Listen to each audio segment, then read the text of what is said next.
This is who we're looking at as possible speakers of the House to replace Kevin McCarthy in next week's elections. There are going to be elections next week to pick a new speaker.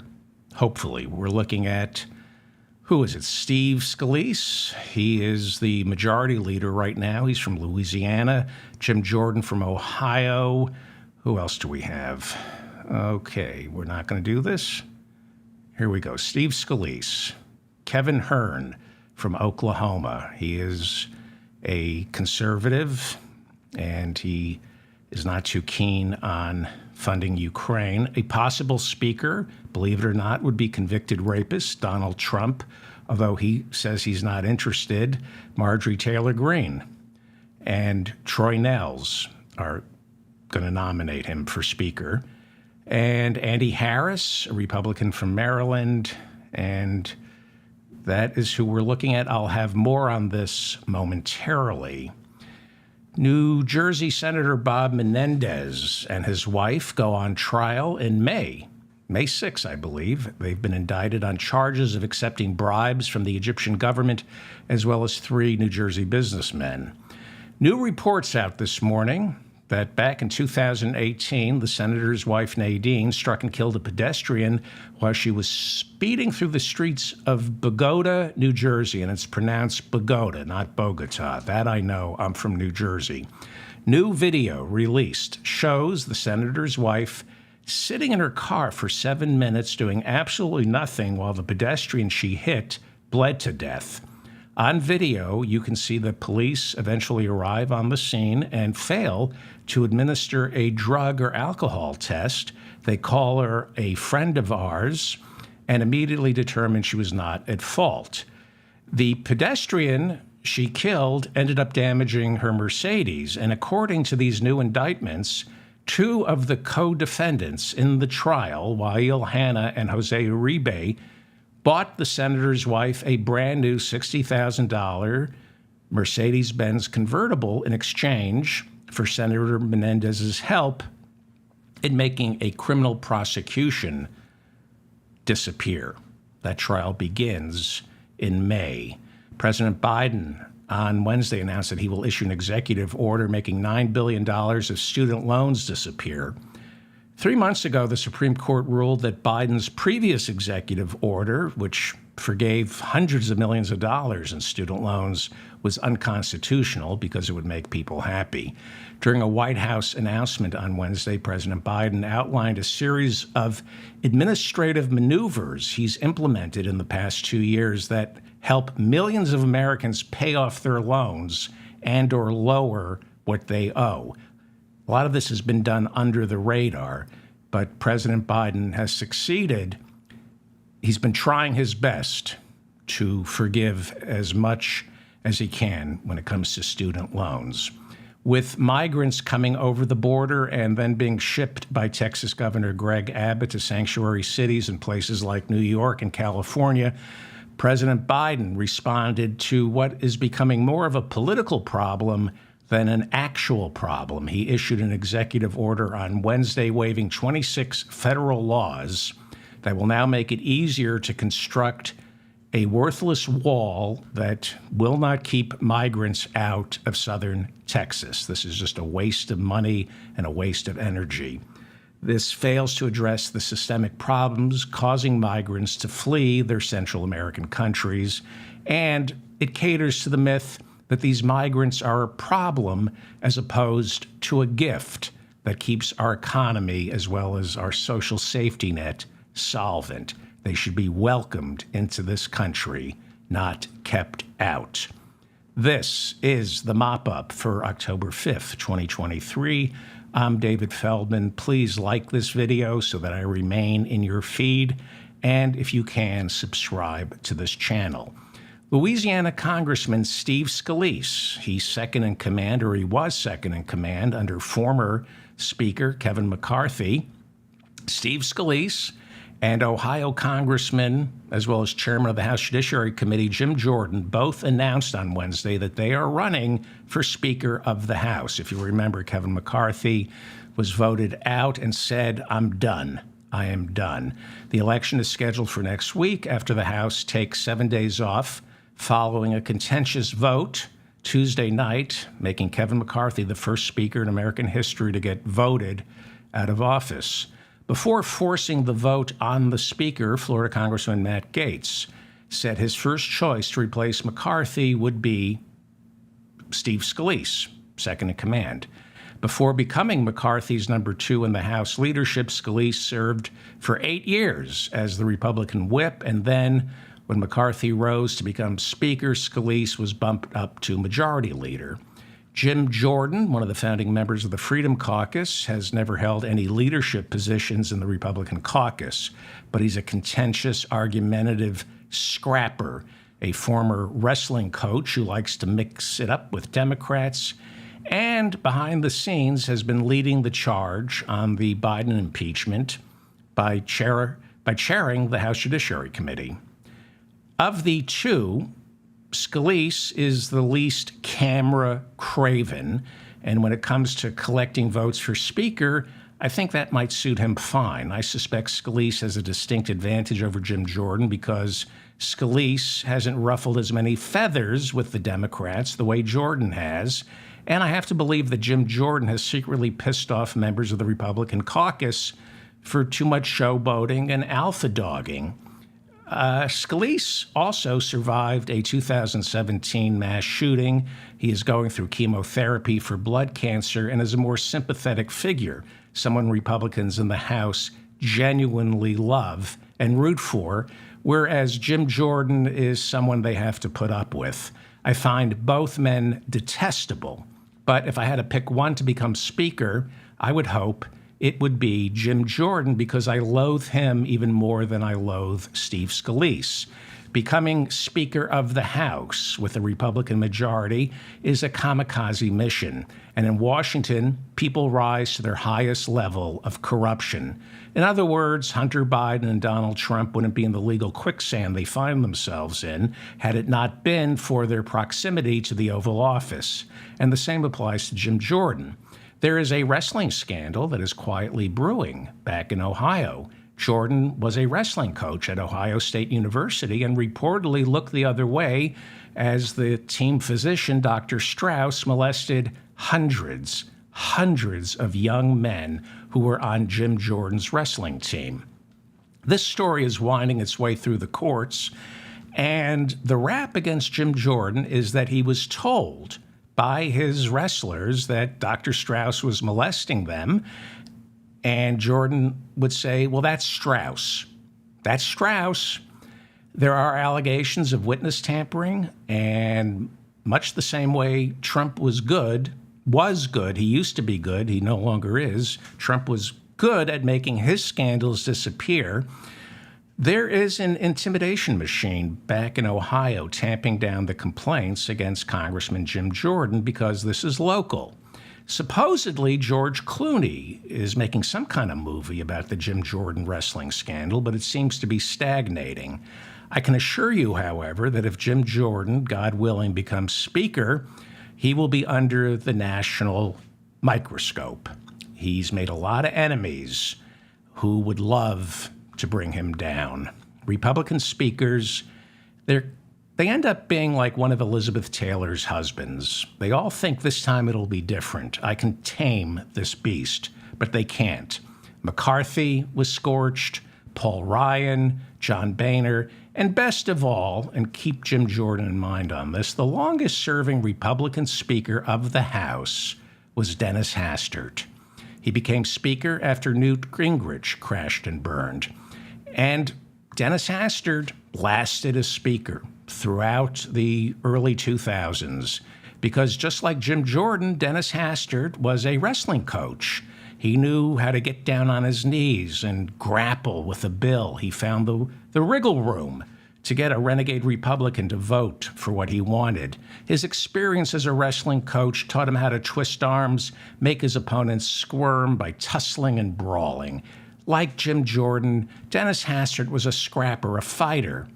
And just like wrestling coach Jim Jordan, wrestling coach Dennis Hastert had a problem with young men stepping forward and claiming abuse.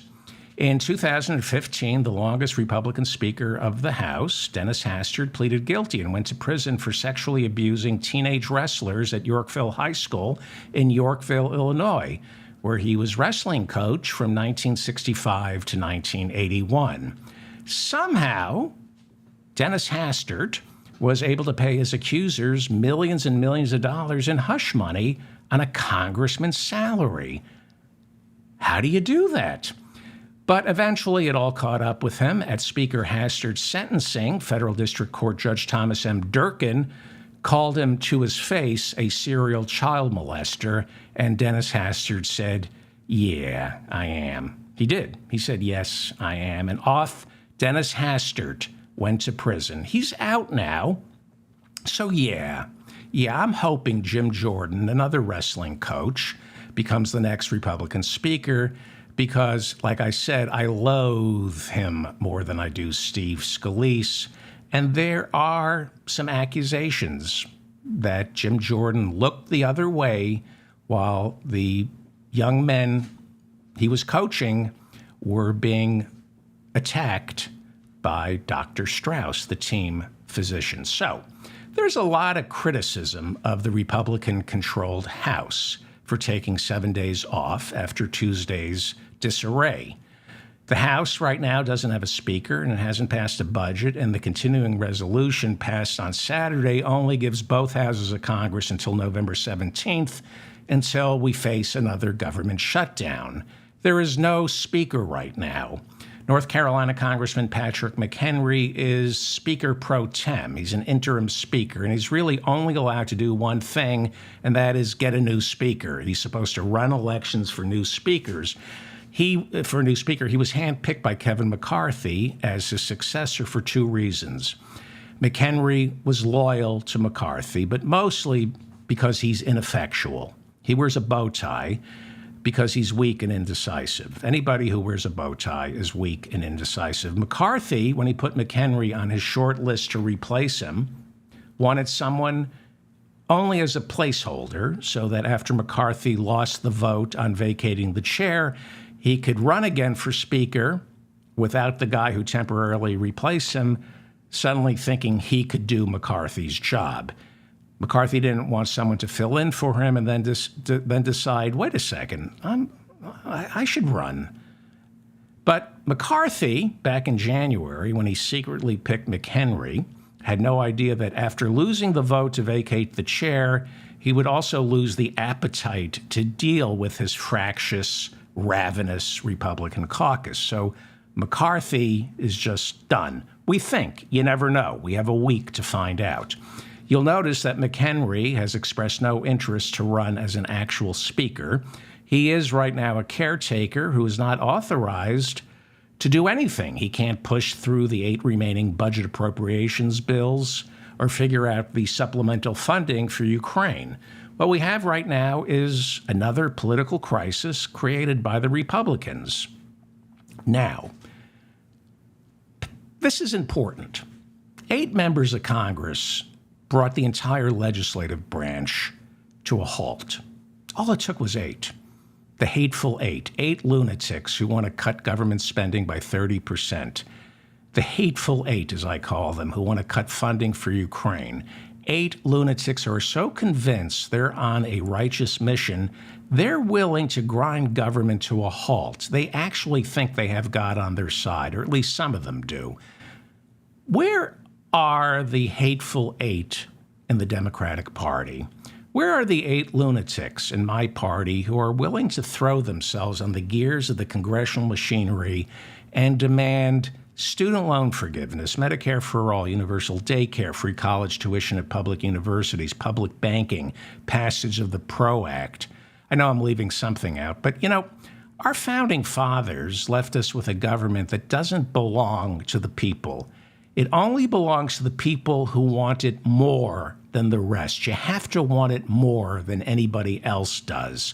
The reason, for example, there's a social safety net in Europe. If you look at what's going on in Europe, they have a parliamentary system where governments are constantly on the verge of collapsing.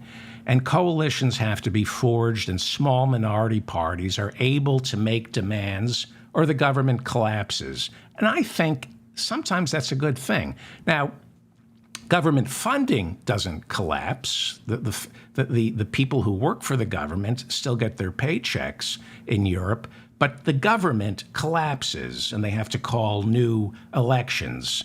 So if we had a parliamentary system, the Freedom Caucus would be a party. They would not be Republicans. And in order for someone to emerge as speaker, or in a parliamentary system, a prime minister, they would have to forge coalitions with separate parties and then govern accordingly, keep them happy. So it would be nice if we're not going to become a parliamentary system. This Constitution is immutable. But we can have something resembling a parliamentary system if we had a caucus on the left inside the Democratic Party that was as strong and forceful as the Freedom Caucus, a caucus in the Democratic Party, and it only takes 8 votes right now. All it takes is 8 votes. A leftist caucus that is willing to act like a separate political party, same way the Freedom Caucus does, and threaten to shut down the legislative branch if they don't get what they want. Now, I don't support government shutdowns because that's cruel and it affects the 2 to 3 million people who work for the government, as well as the hundreds of millions of Americans who rely on our government. What I do support is a 3-party, a 4-party, a 6-party system where governments within the House of Representatives and the Senate occasionally collapse. And it's not really a national crisis. It's a political crisis. People still get paid. The government still functions. We just don't have a speaker or a Senate majority leader. We don't have committee chairmen quite yet until we form a leadership in the House and the Senate. Like I said, this stuff happens all the time in Europe because they have a parliamentary system. So we're not going to change the Constitution. But we do need to figure out a way to get something that resembles a parliamentary system by putting an end to the duopoly of just Democrats and Republicans. I have no idea how to do that, and I'm a guilty party because I never vote for third-party presidential candidates. I do locally, and that's how it should start. That's how we can get rid of the duopoly, by running third and fourth party candidates and voting for them. It's a little tough to do that when you're trying to get a president elected. So our Constitution allows for this. It allows for a quasi-parliamentary system. Quasi, I mean, the Speaker isn't the Prime Minister, but the Speaker could become, because Congress controls the purse. I'm going to get to this in a second, because this is, the Republicans have inadvertently taught the left a monumental civics lesson. And we have a lot that we can steal from this kind of behavior. The Speaker of the House isn't the Prime Minister, but pretty powerful and can kind of make a president irrelevant. When Newt Gingrich in '94 got elected Speaker, Bill Clinton said, "I still believe the president is relevant." Newt Gingrich came to power in '94 as the Republican Speaker, and he was in charge. Bill Clinton marched to his orders and cut spending and, did welfare reform in anticipation of Newt Gingrich. He did welfare reform. So we have a problem in Washington, D.C. right now. Again, I don't support government shutdowns, but there is a problem with Washington, D.C. running way too smoothly. I know that sounds counterintuitive, but things run too smoothly in the Democratic Party. It's a top-down management approach where it's the art of the possible as opposed to what do people need. I watched Matt Gaetz holding up Congress, standing his ground on the floor in the service of the wealthy, and he was righteously accusing McCarthy of not cutting Medicaid or food stamps deep enough. Well, nobody in the Democratic Party seems to do the exact same thing for a cause that's actually righteous. If we learned anything about our system this week, it's that it's a lot easier than we imagined to get what you want if you want it badly enough. You just have to want it and believe you're on the side of righteousness. Look what 8 renegade Republicans accomplished. They toppled a speaker. Now, conservatively speaking, 100,000 Americans die each year because we don't have Medicare for all. We have so many underinsured Americans. We have people who have Obamacare, but they can't afford to use it. Imagine we had 8 Democrats who were willing to do what Matt Gaetz did. Now, I know there are millions of reasons not to do what Matt Gaetz did as a Democrat. I know if I went and spoke to Pramila Jayapal or, Ro Khanna or Adam Schiff or Katie Porter, they would all tell me, yeah, it's a good idea in theory, but here are the reasons it's not a good idea to do it. I remember when Pelosi took back the speakership and people were demanding to force the vote on Medicare for all, and the wrong people, in my estimation, were screaming for her to force the vote. Cooler heads prevailed. I remember that. And I'm guilty because I didn't trust the people who were saying force the vote on Medicare for all. I kind of kept my mouth shut and didn't bitch and moan about the squad. I made the mistake to believe this is not what adults do. And I just didn't trust the people who were screaming, force the vote. The wrong people were pushing for it. So at the height of the COVID epidemic, when, by the way, in a republic, you have to trust your leaders. You have to trust people to govern for you, and you have to find out where people you trust stand on issues.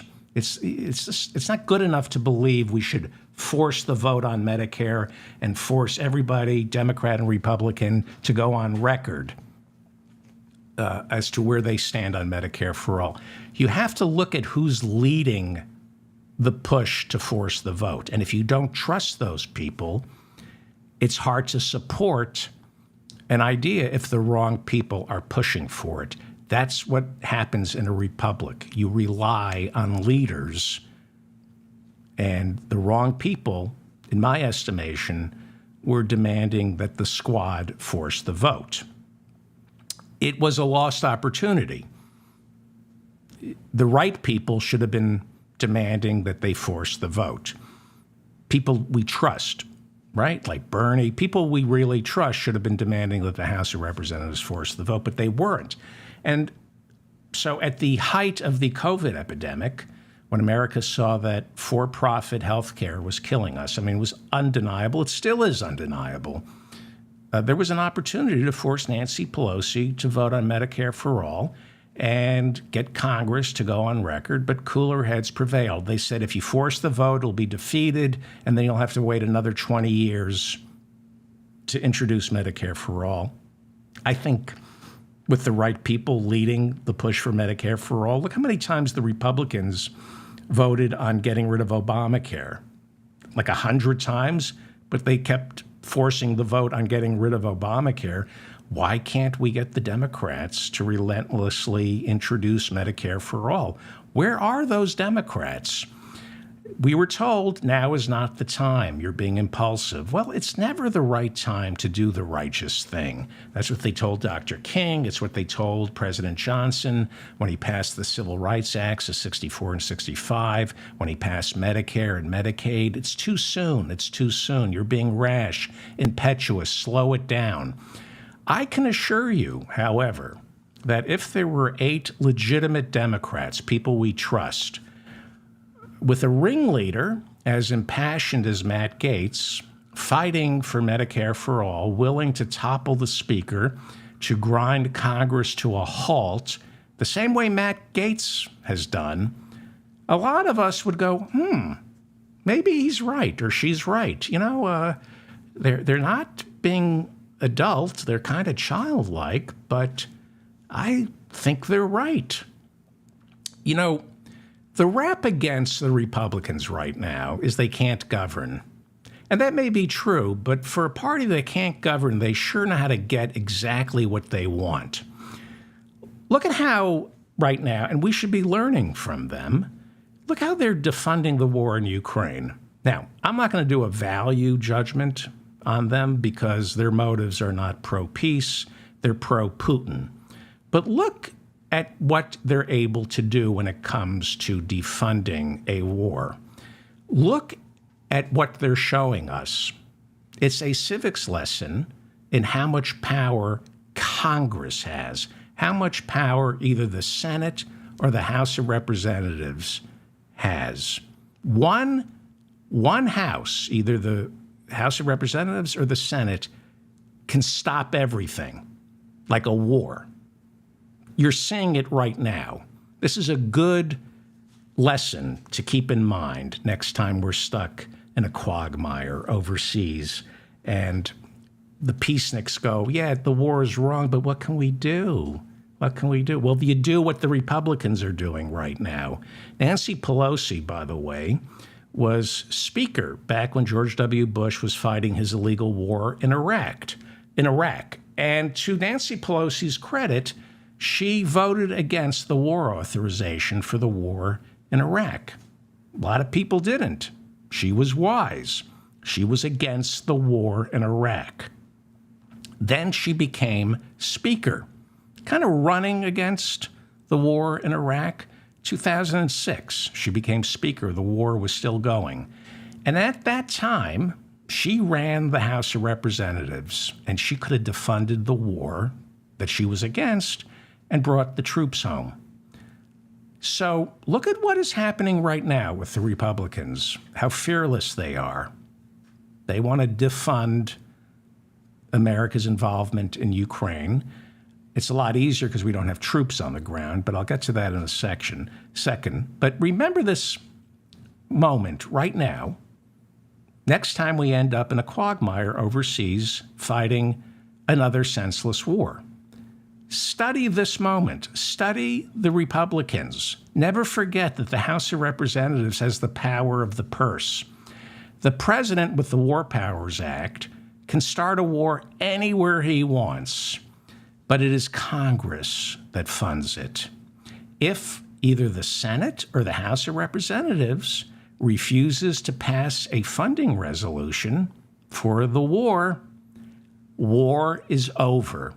Let me repeat this because we forget this. Elizabeth Holtzman remembered this when she introduced legislation to defund the Vietnam War. It was by then, the war was basically over. But there's a lot of power in Congress that they don't want us to know about. But Matt Gaetz sure showed us we don't have a Congress. We don't have a budget because eight members of Congress stopped it. If the Senate or the House of Representatives refuses to pass a funding resolution for a war, the war is over. Look how easy it is to stop a war. You just need, depending on the majority, the split in the House or the Senate, you just need 8 people, 10. Sometimes it's an even tighter majority. There's a lot of power that one member of Congress has, one little caucus. So there's a myth about stopping wars. There's a myth about getting Medicare for all. You don't need all 3 branches of government to stop a war, okay? You just need either the Senate or the House of Representatives to refuse to approve a funding bill. And there's nothing for the president to sign. The war is over. Remember this moment. Now, I've been over this. I talked about this a month ago. And Nancy Pelosi, this is the rhetorical maneuver cowards deploy. Cowards like Nancy Pelosi. So she was speaker. She could have defunded the war. She said she was against the war in Iraq. She was speaker. She criticized how the war was being administered, but she deployed this rhetorical maneuver. She said, as long as our troops are in harm's way, I cannot in good conscience stop funding the war, because they make the war synonymous with the troops, right? Our troops are in harm's way, so we have to keep funding the war and keep them in harm's way, because as long as our troops are in harm's way, I will not allow them to stop being in harm's way. That's basically what they're saying. But it sounds good, and people nod their head and go, yes, they need money. If we're going to have them in harm's way, we have to fund the war. It's a lie. It's cowardice. It preys on faux patriotism and a lack of understanding of how our government works. The war is wrong. All wars are wrong. And our troops, yes, are in harm's way. But if you stop funding the war, they are no longer in harm's way. As they say, period, full stop. The war is over. No money, no war. Period. That's how you end a war. Now, the war is wrong because all wars are wrong. If there is no money for the commander-in-chief to keep his illegal war going, what happens? The troops just sit there and get massacred? No. We put them on planes and they come home. That's as simple as that. It's as simple as that. You cut the funding for a war, the generals say, okay, everybody, get on this cargo plane, you're heading home. You're no longer in harm's way. Now, there are thousands upon thousands of government officials, thousands upon thousands of academics, millions upon millions of so-called peaceniks who will insist, it's not, I like the way you think, but you're a child. It's just not that simple to end a war. It's just not that simple. It's easier just to keep the war going. That's the right thing to do. You just can't unplug a war. That's not how it's done. Yeah, I noticed that's just not how it's done. It should be. I mean, Biden unplugged the war in Afghanistan. When you unplug a war, it's messy. When we unplugged Vietnam, it was a disaster. When we unplugged Iraq, when we unplugged Afghanistan, it was a disaster and a lot of people died, but not as many people died as they would have if we didn't unplug the war. When you unplug a war, it's going to be messy, but not as messy as keeping that war going. Remember that. Remember that. You can stop a war. All you need is a handful of Congress members who are willing to block passage of the funding for it. I swear to you, it's that simple. It's that simple. Pay attention to the Republicans and Ukraine, okay? All it takes is a few outspoken Democrats, and they can stop it. They can stop it. Or look at the way they're going to get the border funding. Look at the way we don't need more funding for the border. We need to get rid of ICE, and we need to change our immigration policy. But the racist element within the Republican Party is so hateful and wants this border money so badly, the Democrats go, all right, you know what? We'll compromise. We'll waste money on border patrol if you let us waste money on Ukraine. Imagine if you had 8, 10 members of the Democratic caucus who said, nothing's going to happen unless you give us Medicare for all. We are going to shut Congress down. What do you think would happen? I think it would be a lot harder than it would be to pull the crap that the Republicans are pulling, because the ruling class is on the side of the Republicans. So the ruling class has the Republicans' back. They wouldn't have the back of any Democrats who insisted on Medicare for all. But that's why you need to elect members of Congress who have nothing to lose. When you have nothing to lose, you tell the truth. We have too many Democrats who went to Harvard, have their Ivy League educations and their nest egg, and they have too much to lose. I don't want to vote for somebody who has too much to lose. Meanwhile, President Biden wants Congress to pass their 2024 budget as soon as possible and then get a $24 billion supplemental for Ukraine, which is now entering its 19th month fighting its Russian invaders. This $24 billion supplemental seems to be the deal he struck with Kevin McCarthy, but now that's been blown up by Matt Gaetz. That's one of the reasons Kevin McCarthy is no longer Speaker, because he made a deal on Ukraine. And the Republicans right now who are running for Speaker don't seem too keen on passing a bill to fund Ukraine. They're certainly not going to get elected Speaker running on funding Ukraine. In the Senate, it seems to be funding for Ukraine seems to be what the majority leader, Democrat Chuck Schumer, and the Republican minority leader, Mitch McConnell, want. McCarthy also signaled he wanted the Ukraine supplemental.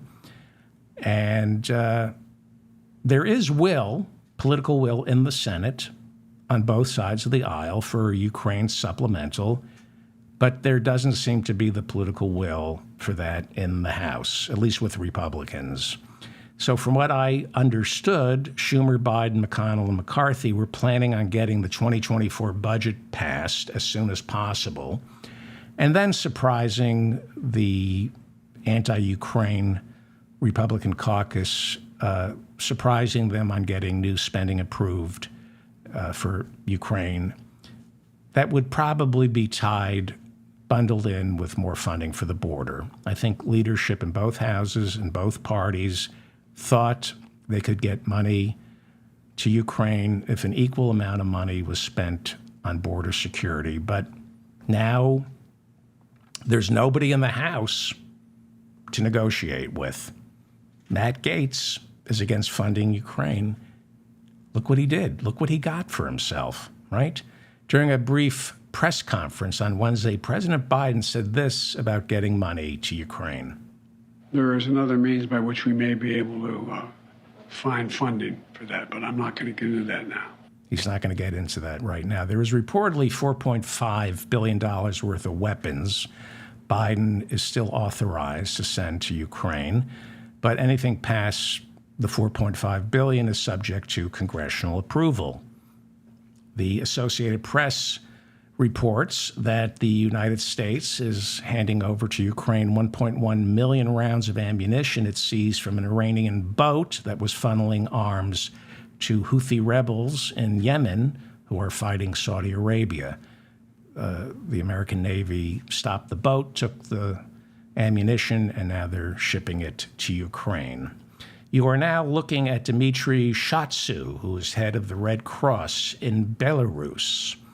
Belarus, if you remember, borders Ukraine and has served as a major Russian ally as well as puppet.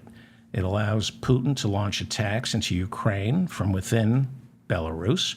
Belarus also helped negotiate an end to the Wagner Group's failed coup against Putin back in June.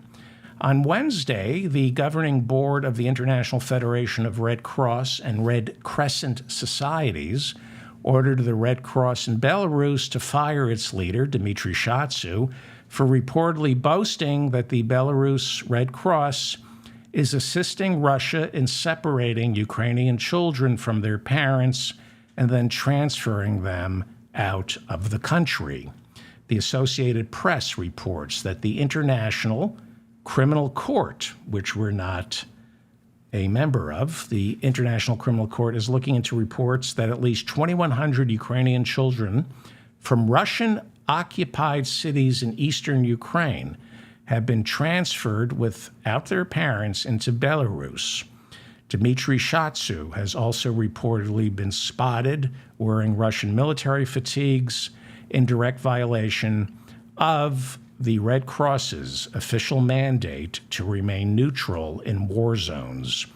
Late Wednesday, 11 anti-war protesters from Code Pink occupied the Washington, D.C. offices of Senator Bernie Sanders, insisting that he oppose funding more weapons for Ukraine, and they demanded that he call for diplomacy.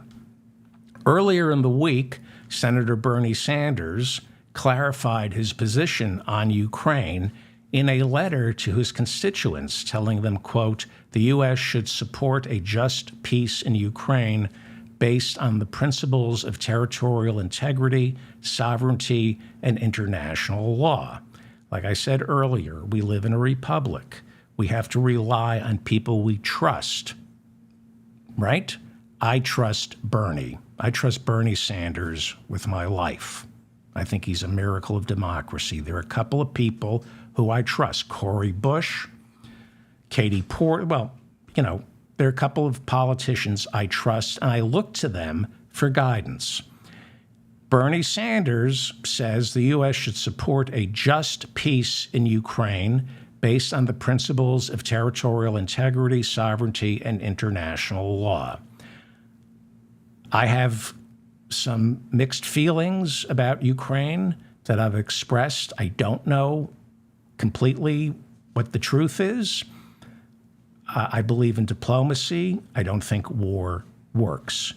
But I trust Bernie Sanders. I think Bernie Sanders knows a lot more than I do. And his position is the U.S. should support a just peace in Ukraine based on the principles of territorial integrity, sovereignty, and international law. I know that Vivek Ramaswamy, who's a fraud, says the way to get peace in Ukraine is by giving the occupied territories to Russia. So if that's what Vivek Ramaswamy wants to do, it makes me suspicious. That's how a republic works. You have to find leaders you trust. You can question them, but you rely on them for guidance when it comes to making value judgments. In the next week, as Republicans run for Speaker and make their backroom deals to marshal votes, funding for Ukraine will be on the table. The further right you get in the Republican Party, the less likely you are to see support for Ukraine. And if you go even further right, you start seeing support for Vladimir Putin. There are people on the far, far right who support Vladimir Putin, who are rooting for Vladimir Putin, rooting against Ukraine, rooting against Zelensky. Now, it's no secret that for at least a decade, Vladimir Putin has been not so secretly funneling money to the National Rifle Association and Republican politicians. And there's no reason to think that he stopped. In fact, when he invaded Ukraine, he probably kicked it up a notch.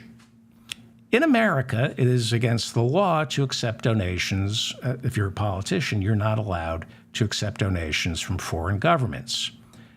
But the same way America's CIA interferes with foreign elections, Putin continues to fly below the radar, secreting money to operatives in America, special agents, and straw donors, who are then able to channel money directly to the candidates or through unregulated super PACs. Read the Mueller report.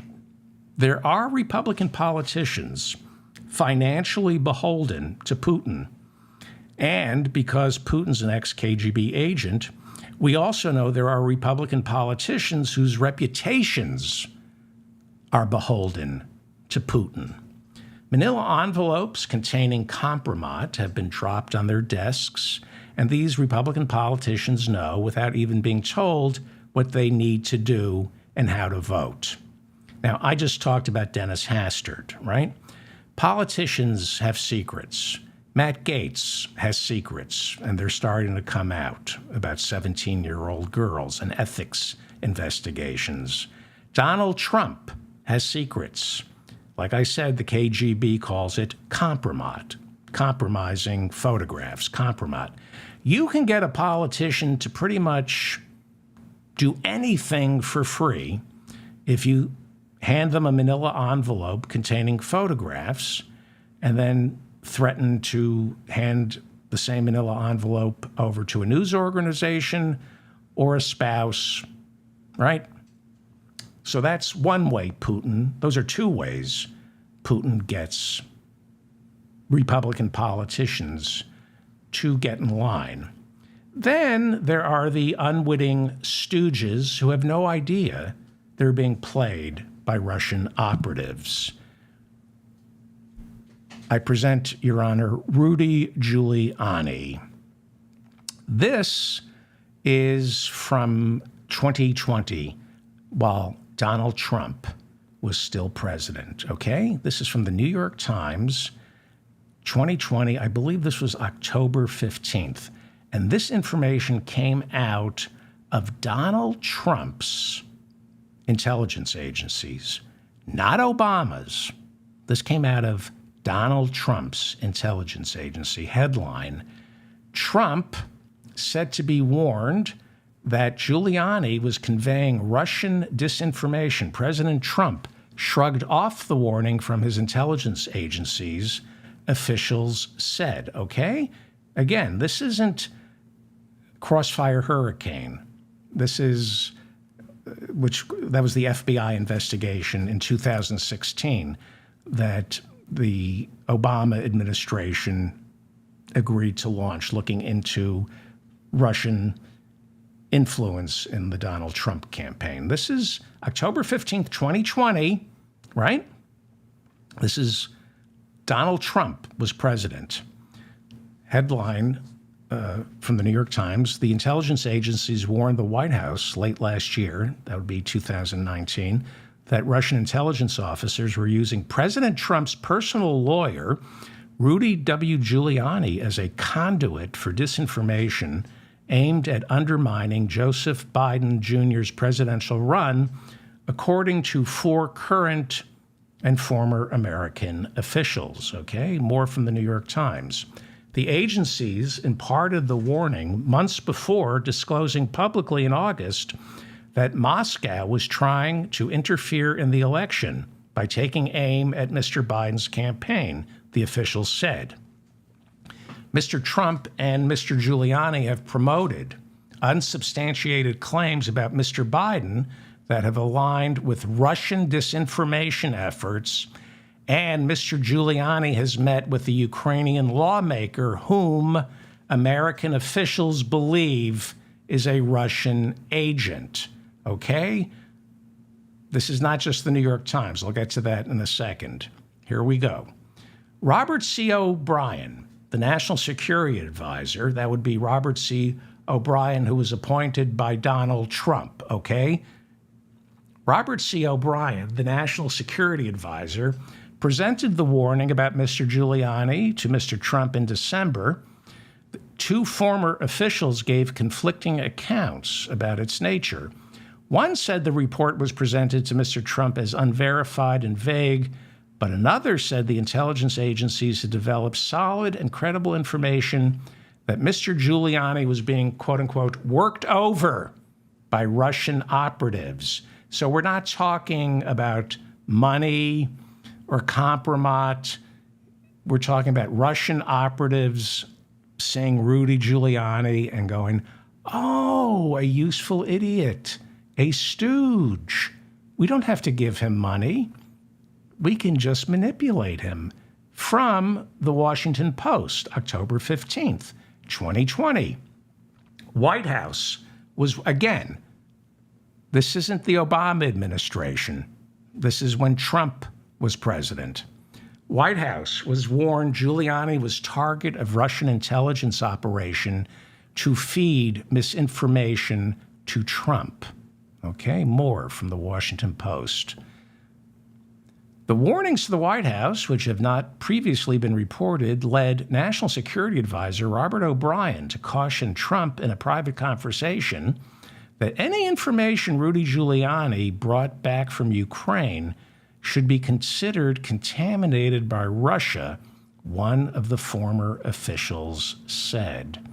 Okay? And the article continues. The message was, do what you want to do, but your friend Rudy has been worked by Russian assets in Ukraine, right? Rudy was going to Ukraine to dig up dirt on Hunter Biden, and he was getting worked over by Russian assets who were living and working in Ukraine. Officials wanted to protect the president from coming out and saying something stupid, particularly since he was facing impeachment over his own efforts to strong-arm Ukraine's president into investigating the Bidens. More from the Washington Post. But O'Brien emerged from the meeting. O'Brien would be the national security advisor appointed by Donald Trump. O'Brien emerged from the meeting uncertain whether he had gotten through to the president. Trump had, quote unquote, shrugged his shoulders at O'Brien's warning, the former official said, and dismissed concern about Rudy's activities by saying, "That's Rudy. That's Rudy." Like Jim Jordan said about Dr. Strauss molesting the wrestlers. That's Strauss. That's Rudy. Right? Very forgiving. That's Rudy. That would be like a good sitcom. That's Rudy. That's Rudy. Well, Rudy Giuliani owes at least $3 million in unpaid legal fees. So imagine, if you will, the idiot lawyer who filed this case on behalf of Rudy Giuliani on Wednesday. Now, Hunter Biden is suing Rudy Giuliani because Rudy, in 2020, got his hands on Hunter's laptop and violated the Digital Privacy Act by leaking the contents of that laptop to the New York Post. And so Rudy's being sued for that. So Rudy is countersuing the Biden family. Rudy is suing the President of the United States for defamation, claiming Joe Biden defamed Rudy's reputation during the 2020 presidential debates when Biden, then candidate Biden, referred to Rudy Giuliani as a Russian pawn. Now, where did Biden get that information, do you think? Well, when you're the Democratic nominee, you're entitled to security briefings from our nation's intelligence agencies in order to get you up to speed, just in case you win.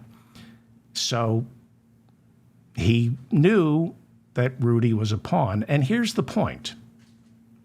I'm amazed that a lawyer, one of the lawyers is in New Hampshire, and I saw a picture of him, and he looks just as bedraggled as Rudy does.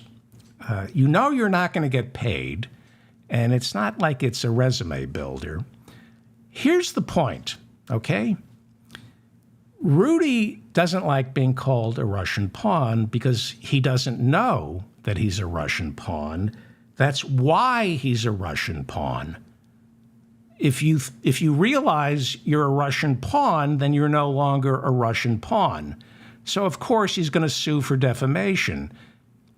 He's a pawn. He was identified as a useful idiot, a stooge, too stupid to know he was being manipulated by his Russian handlers. Of course, he's going to sue for defamation.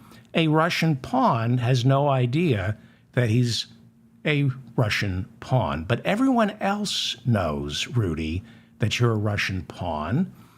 a stooge. Everyone knows it. It's as plain as the hair dye dripping down the side of your face. That's Rudy.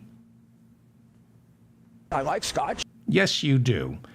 Big article in the New York Times. You should read it about Rudy's legendary alcoholism. Rudy, your thoughts about your alcoholism? Well, here's an interview we found 2 years ago where Rudy was asked about his drinking problem. So you do not believe that you have a drinking problem? I know. I don't know to believe it. I know I'm not. I mean, no, I'm not an alcoholic. I'm a functioning Alcoholic. You're a functioning alcoholic.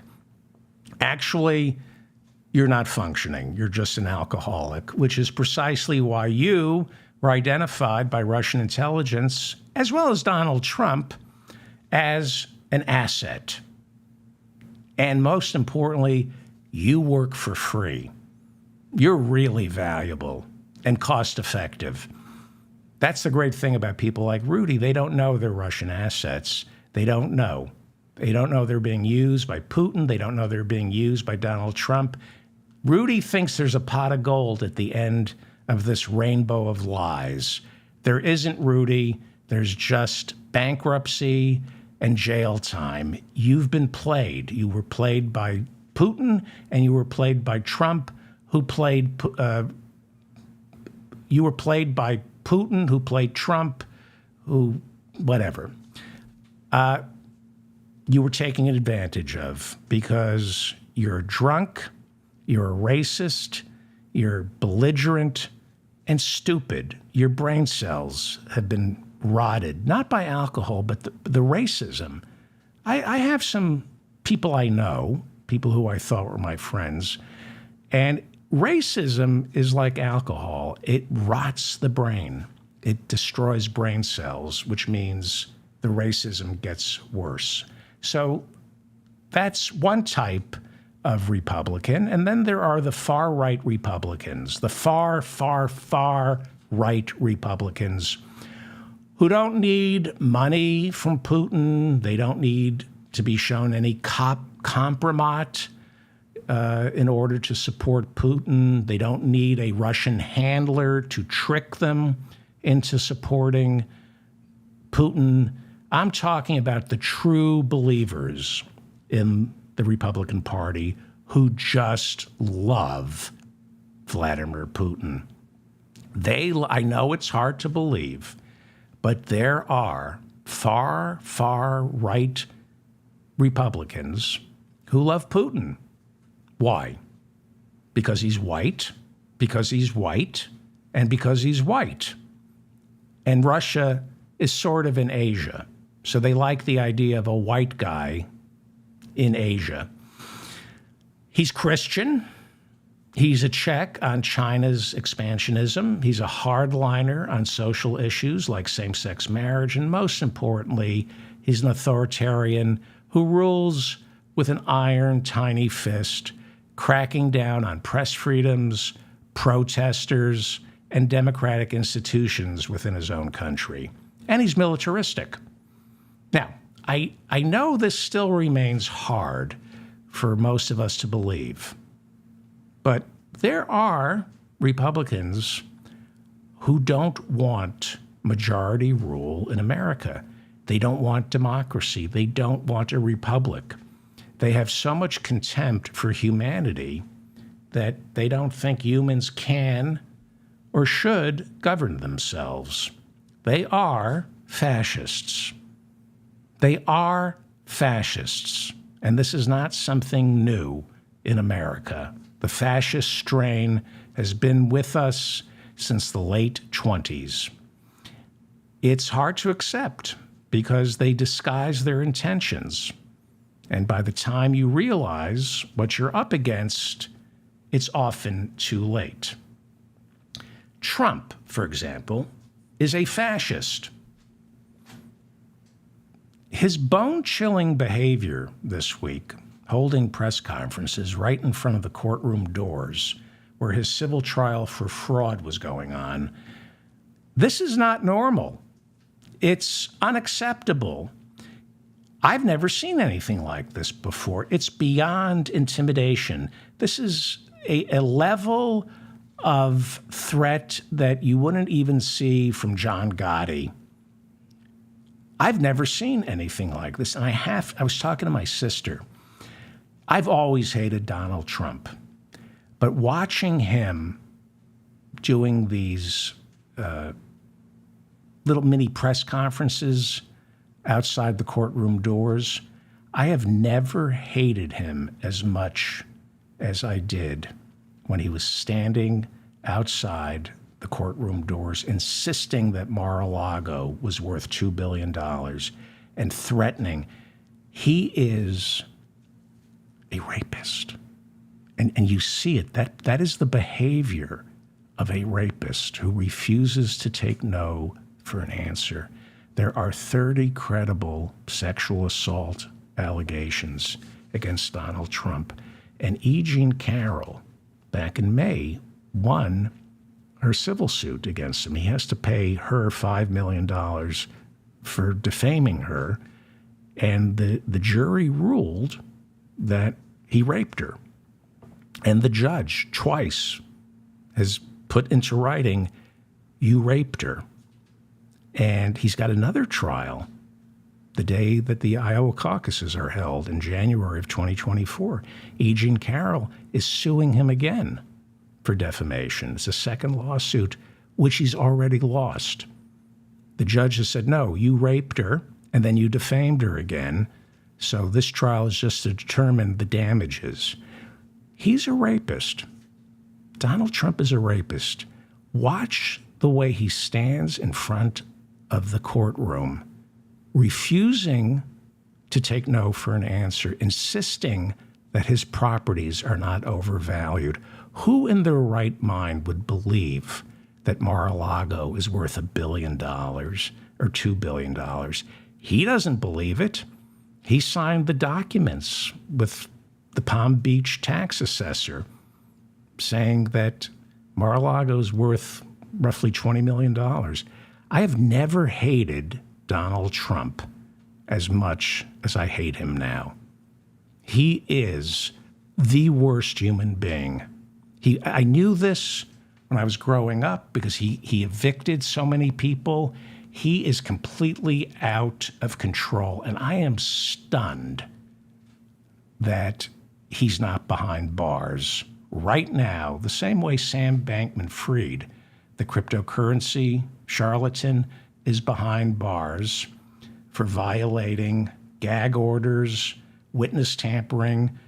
If you don't behave, if you're facing a criminal trial, 4 criminal trials, and you're behaving the way Donald Trump is, there's no way a judge isn't going to put you behind bars. He belongs in jail now. You know, he was booked in Fulton County Jail, right? We're told everybody in Georgia is entitled to a speedy trial. Well, all the guys in Fulton County Jail, a couple thousand people living in Fulton County Jail, half of them, according to the ACLU, have not had a trial yet or been charged or indicted. They're just being held in the jail with no habeas corpus. They lock up, and the other half are awaiting trial, but they're deemed dangers to the community, so they're locked up before they're found guilty. That's how we do things here in America. You're innocent till proven guilty. But when you're awaiting trial, if you can't behave, we lock you up. Anybody else, if they did what Donald Trump did, anybody else would be locked up for this kind of behavior. I've never seen anything like this before. A defendant standing in earshot of the presiding judge, as well as the chief law enforcement officer of the state of New York, Letitia James. He's just not trash talking them, but he's threatening them before a bank of microphones. Where is the pushback from the Fourth Estate? Where is the press? It reminded me of 2016, where they were just putting microphones in front of him and letting him speak. Where are the members of the media standing there challenging his every statement? Instead, just like back in 2016, this week, they let him spew his lies about the value of Mar-a-Lago, calling the judge a Democrat, a criminal, called him a criminal who should be disbarred. He calls Letitia James a monster, spewing lies about the value of his property. You know, there used to be reporters like Sam Donaldson who would just jump at an opportunity to stake Trump out and wait for him to speak so he could shout back at his lies. This looked like 2016 all over again. This lie, for example, that went completely unchecked. This happened on Wednesday. This trial is a total witch hunt, and I should be entitled to a jury like everybody else is entitled to a jury. I have no rights to have a jury. It's ridiculous. Thank you very much. Where's the media? Where is the reporter shouting out, Donald, this is what you agreed to? You requested a bench trial with just a judge deciding. That's what your lawyer asked for because you're terrified of a New York jury. You don't trust the people of New York because we, the people of New York, know exactly who you are. So you know we know who you are, and you decided you'd have a better shot with a bench trial, just one judge who you can stink eye, instead of 12 New York jurors who are all related to someone you evicted. You're despised in New York City, Donald Trump. You know that because you used to live here in New York, and everyone in New York knows you. It's why you lost in 2016 to Hillary and Joe Biden in 2020. You lost New York City by a landslide. Because New York City, your hometown, we despise you, and you know that.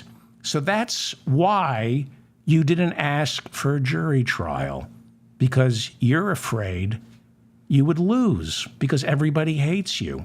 So you agreed to a bench trial. But the media just lets them spew lies, and it's unchallenged. Nobody shouted him down today, just camera operators with microphones. This is journalistic malfeasance to go live and let him spew these lies. Now, there's nothing wrong with playing that sound bite later and doing what I'm doing, which is correcting it. But on Wednesday, it was let's go live to the courtroom where Donald Trump has something to say. Unchallenged, unacceptable. The judge in that case issued a gag order on Tuesday, right after Trump took to social media and trashed the judge's clerk by accusing her of being Chuck Schumer's girlfriend. Trump seemed temporarily cowed by the judge and deleted the post. This is where it gets interesting, and this is, well, let me tell you what happened. He was cowed by the judge, and the next day he was back at it. On Wednesday, he trashed. He's very clever, Donald Trump, and I'm making a bigger point here. So the judge said, you can't trash anybody who works in my courtroom. So the next day, Donald Trump trashed the New York Attorney General, Letitia James. He called her corrupt and guilty of fraud. But he knows how to parse his words, and he obeyed the specifics of Judge Arthur Engoron's gag order, prohibiting Trump from trashing any employees of the court. So Trump technically obeyed the gag order. And what does that mean? Well, it means he knows how to parse his words. It also means he's afraid. He's afraid. It's a lot of bluster, but he obeyed the judge. You know, a lot of us see him and think, nothing can stop him. Yeah, something can stop him. Now, I'm sitting here in the safety of my bubble. I'm not law enforcement. So take what I'm about to say with whatever. This judge here is 75 years old, and he's a bit of a goofball. He likes to fool around. He thinks he's funny. Trump doesn't think he's funny. Very disgruntled. Trump on Wednesday was throwing his arms up in the air. It was like he was watching me do stand-up. And this judge is 75, and he tries to present himself as a soft touch. And that's just the type of guy who's going to lock Trump up for violating a gag order. I don't know. Now, Trump left. He flew back to Florida. So he's not going to be showing up at this trial. But this trial is going on till December. And it's going to be death by thousands of cuts.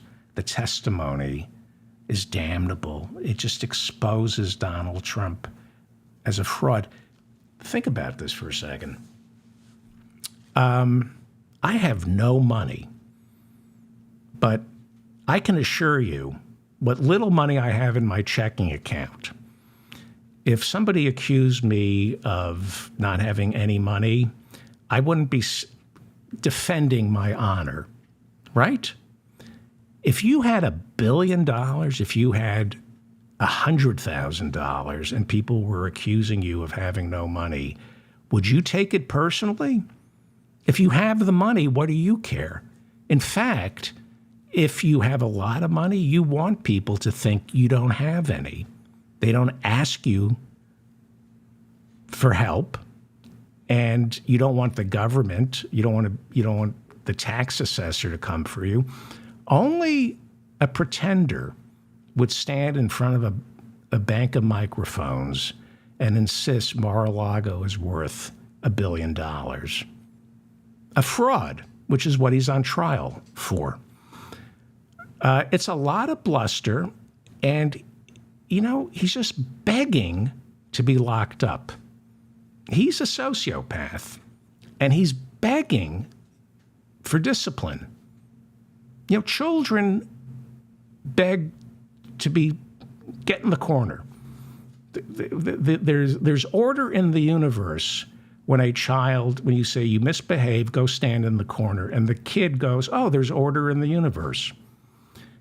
There's no order in Donald Trump's universe because nobody ever made him stand in the corner.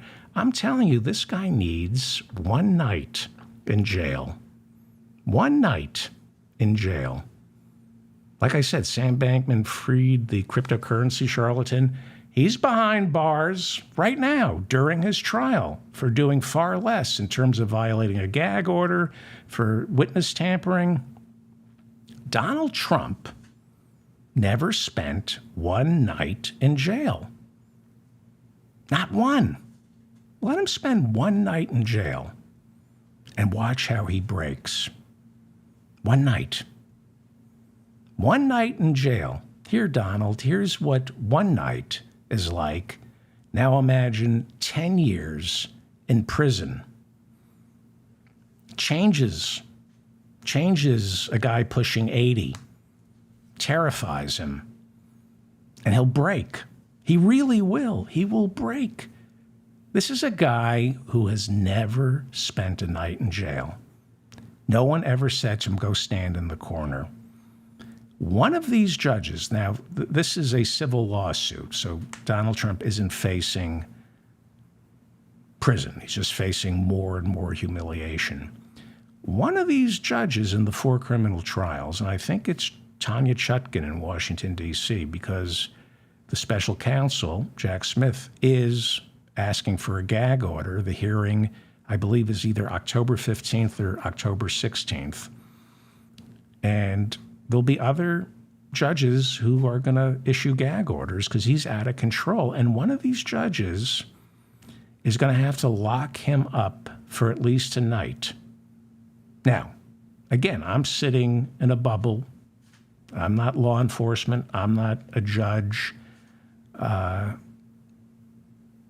You lock him up, does it make him a martyr? That's what people are afraid of. Well, I think Trump has already hit the martyrdom threshold in terms of polling. I don't think he can score any higher as a martyr. There's no way other than down for Donald Trump. People have made up their minds on Trump. And seeing Donald Trump sitting in a jail cell, that'll make him look weak, especially to the people who vote for him because they think he's a strong man. How will his supporters act? That's what a lot of my friends say. You lock him up, how will his supporters act? Well, again, I'm not in law enforcement, so it's not me holding the line. So I want to be extra careful here because I'm thinking of the 140 Capitol Hill police officers who had to go to the hospital on January 6th. So I don't mean to be glib here. How will his supporters react if he spends a night in jail? I think better we find out now while the FBI and the Justice Department answer to Joe Biden than 2 years from now, where we might end up with a repeat of January 6th. Again, I don't have to enforce the law, but it seems to me it's going to be a lot easier to lock Donald Trump up today than it will be tomorrow. If he continues to behave this way, with or without a gag order, he should be locked up for this intimidation. Put him behind bars for one night. He is the only person in American history, I believe, who has gotten away with this behavior while under 4 criminal indictments. And he's talking this way, threatening judges, prosecutors, with January 6th part of his record. Nobody, no other mobster, politician, corporate shyster ever behaved this way. Nobody in front of a courtroom, nobody talked about judges or prosecutors this way. Nobody would dare do that. And if they did, they'd be put in jail. This is the most disgraceful behavior I've ever witnessed this week. And it's the behavior of a rapist. It is the behavior of a rapist. And he's making a mockery of our justice system. Lock him up. Right now. Like I said, it will be easier to deal with the ramifications of locking Trump up today than it will be tomorrow. And I hate to sound smug because I'm not in law enforcement, but where I'm sitting, it's going to be easier now to deal with his imbeciles coming out of the woodwork. It's going to be easier now to deal with whoever's going to come out of the woodwork. It's easier now than it will be 2 years from now if he or Ron DeSantis or Nikki Haley ends up in the Oval Office. That's what I feel. It's not what I think. It's not what I believe. It's how I feel. So it may change tomorrow. But I was talking to my sister today, and I hated him on January 6th, but you really didn't see him behave on January 6th. You saw his supporters. This week in front of the courtroom, you saw how dangerous he is, and you think, why are we putting up with this? He has no clothes. Why the emperor has no clothes? Lock him up. Why are people so intimidated? Again, I'm not the judge. I'm not the attorney general. I'm not a police officer. I just sit back and read and talk to people. So this is how I feel, not necessarily what I think. So what does this have to do with Ukraine? What does this have to do with our dysfunctional Congress? everything. So, back to Putin. He didn't make Trump president, but he helped. Putin doesn't want Biden to pass this $24 billion Ukraine supplemental. Putin likes the fact that Congress has essentially shut down. I mean, we have like a mini government shutdown. People are getting paid, but at least Congress is shut down. Putin wants that because he can't stand the fact that America is meddling at Russia's border. There has been a proxy war going on between Russia and the United States, at least as far back as 2014, when Putin seized Crimea from the Ukrainians. Putin, as we all know, does not like the idea that America is trying to turn Ukraine westward by either bringing it into the European Union and making trade deals with the West instead of with Russia. He also doesn't like the idea of Ukraine joining NATO and then having a military threat right against his border. If Ukraine joined NATO, if it joined the EU, Ukraine would become the single largest country in Europe. Putin doesn't want Ukraine to become part of Europe because if it becomes part of the West, it has the potential to become the next Germany or France, an economic and or military powerhouse that would dwarf Russia. That's why he invaded Ukraine. And it's why he's been meddling in Western elections in order to install leaders and politicians who are either friendly to Russia or less inclined to intervene in Russia's border disputes.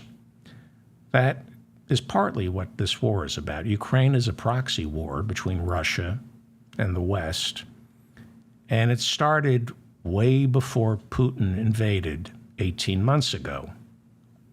According to our State Department, since 2014, Putin has spent at the very least $300 million, and the State Department calls this an estimate.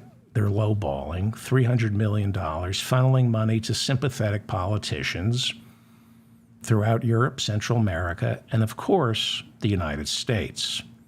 Now, I know our CIA does this kind of stuff as well. It's wrong, but I'm an American. And just because we do something overseas, it doesn't make me okay with people doing it to us over here. I hate to break it to you, but I'm rooting for my country. I'm an American. I like it here. I know we bomb innocent children overseas. It's wrong, and it's got to stop. And we should be punishing the politicians who order these bombings. But if someone bombs innocent children here in America, I'm not about to say, well, it's about time. Lord knows we deserve it because we do it all the time overseas. I don't believe that. I don't believe we should be bombing innocent children overseas, and we don't deserve to be bombed here. I'm not going there. I know people, I hear Americans who talk that way. We do bad things overseas, but that doesn't mean we deserve bad things to happen to us here. We need to stop doing bad things overseas. Now, there's no question that Vladimir Putin's money has found its way into the bank accounts and political war chests of Republican politicians. Read the Mueller report. And there's no question that money has influenced their positions on Russia vis-a-vis Ukraine. Again, it's not just money that influences these politicians. There are Putin-funded propaganda machines who influence and dupe American pundits and podcasters into supporting Putin. A lot of these writers, podcasters, and influencers receive funding from nefarious sources, and they don't ask questions. They just cash the checks, unwilling to admit to themselves it's 3 or 4 steps removed from Vladimir Putin. There are think tanks here in the United States, professors, websites churning out position papers, research, phony stats, misinformation that seems legitimate, and it all appeals to low information political tastemakers who are easily influenced, gullible, they lack critical thinking. The kind of political tastemakers who are looking for evidence that will back up what they already believe. Now, there are racists and bigots who are already predisposed to root for Putin.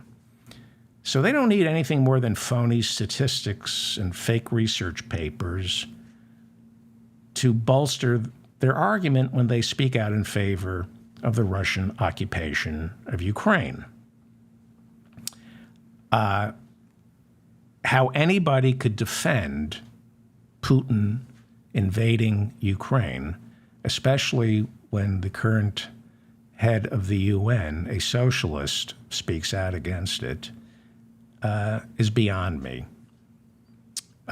These are people, I believe, who are easily duped, or because of their bigotry and racism that they cloak in pacifism, they end up rooting for Putin.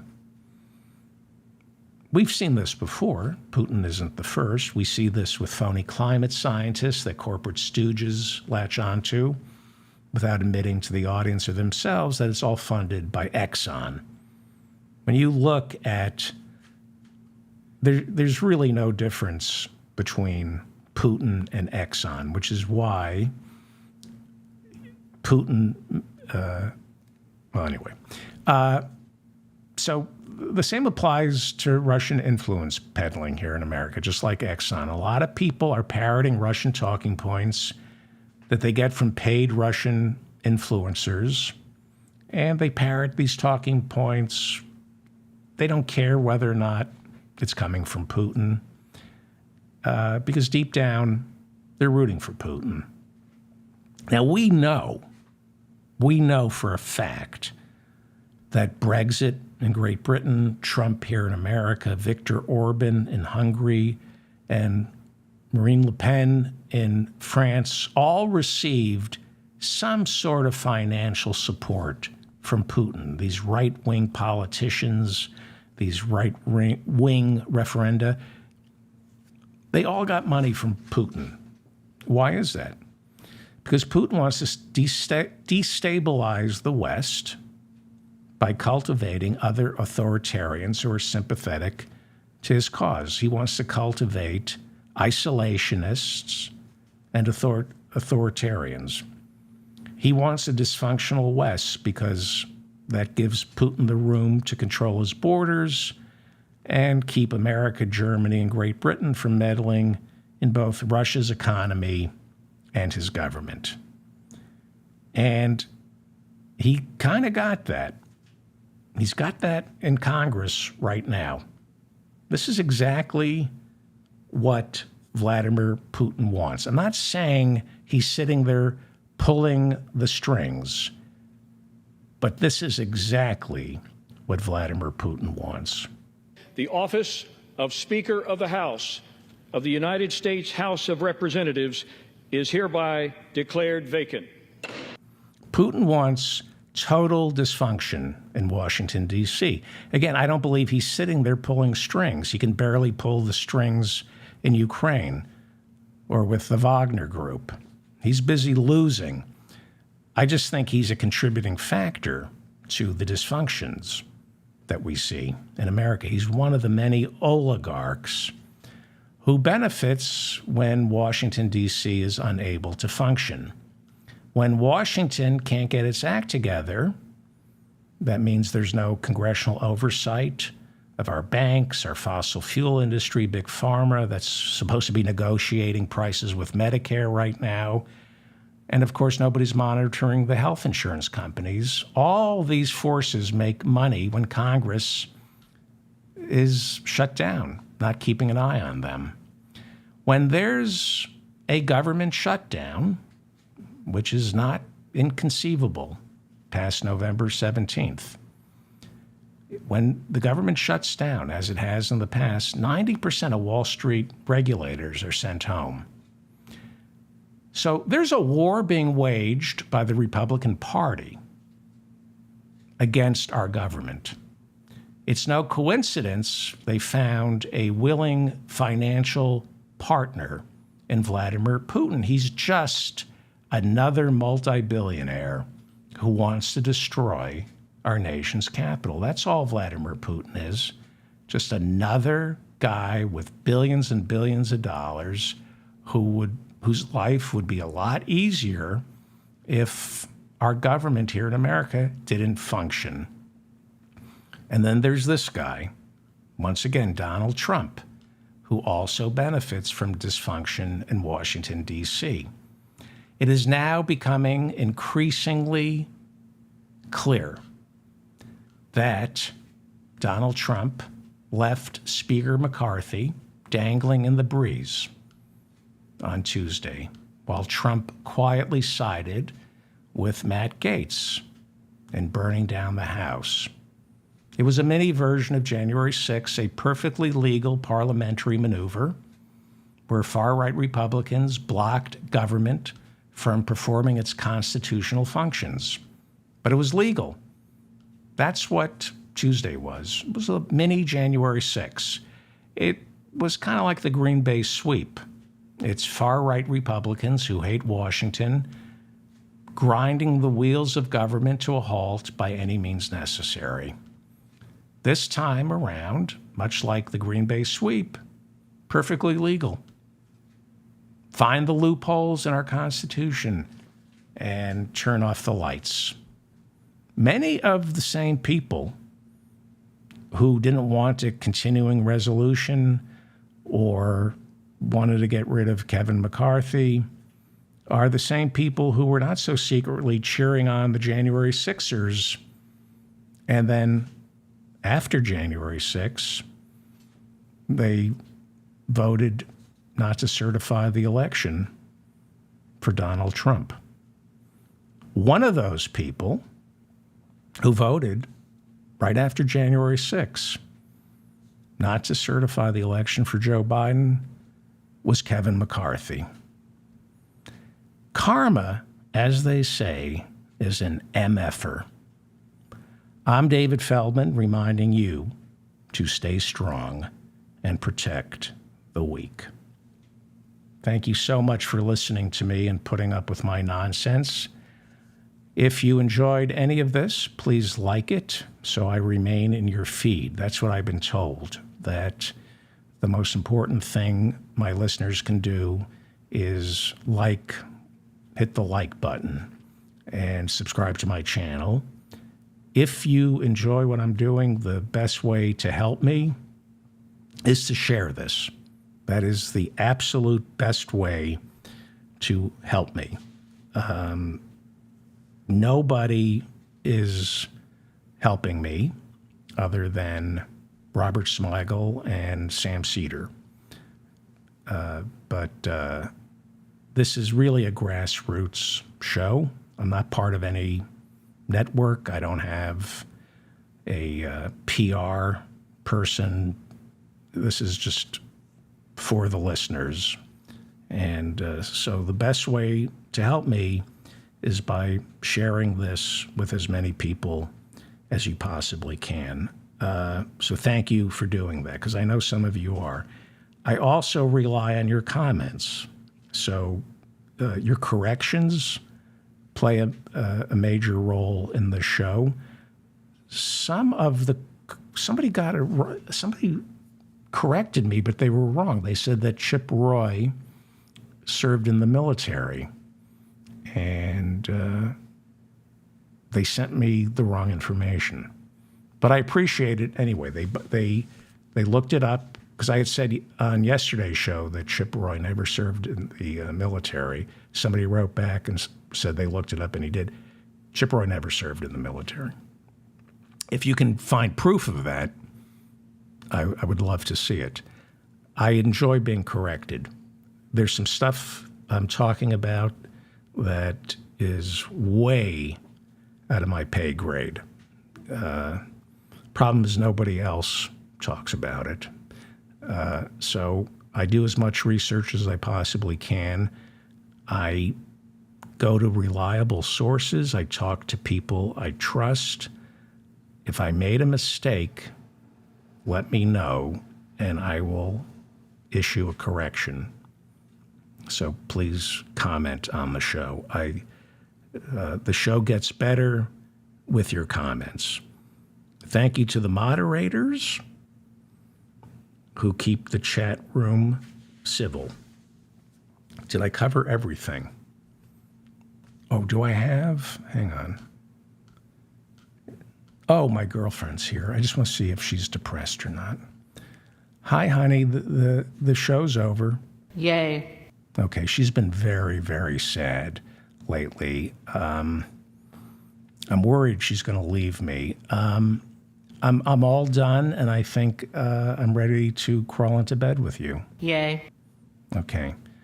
And I think I'm feeling kind of frisky, and I may wear my Speedo and brush my teeth and put on the riding boots. Yay. Okay. So do you love me? Do you love me? Nay. Did you just say no, that you don't love me? Yay. Well, do you want me? Do you want to break up with me? Yay. All right. She's going through something. It's not easy to be in a relationship with me. All right, honey, I'm going to just figure that you're not in a good mood and that you really don't mean what you're saying. Uh-oh. Yay. Okay. I love you. Yay. No, I just want you to know I love you. Yay. Is there anything you want to tell me? Because I really, really, really love you. Is there anything you want to tell me? Nay. Okay. Relationships are hard. I'll see everybody tomorrow. Bye. Show's over. Yay.